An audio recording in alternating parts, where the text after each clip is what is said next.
Cemacan çiçildi çimenecide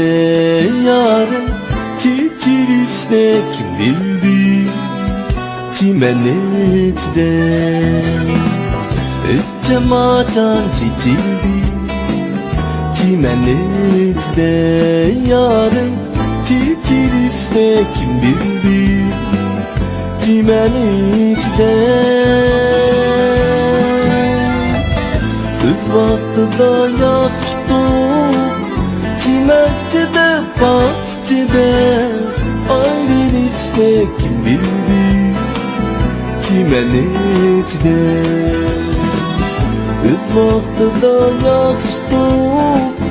Çiməkçədə, bahçədə Ayrılışda kim bildi Çimənəcdə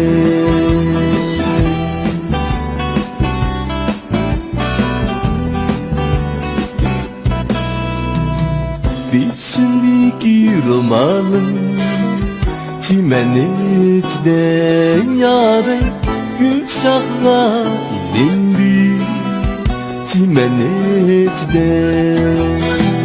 Bir şimdiki romanım çimenecde yarın Gülşah'a indi çimenecde Günümde gelmedin Çimezcide, bahçede Yalnızlığım bilindi Çimenecde Günümde gelmedin Çimezcide, bahçede Yalnızlığım bilindi Çimenecde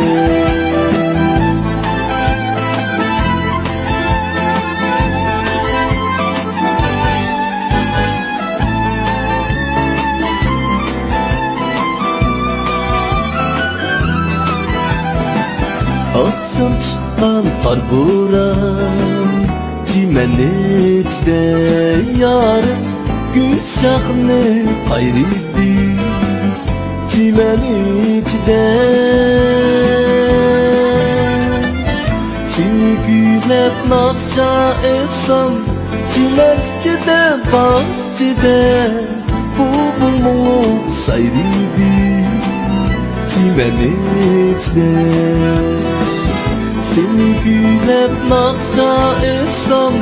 Çimekçide, bahçede Bulgumuluk sayrıydı Çimenecde Bulgumuluk sayrıydı Çimenecde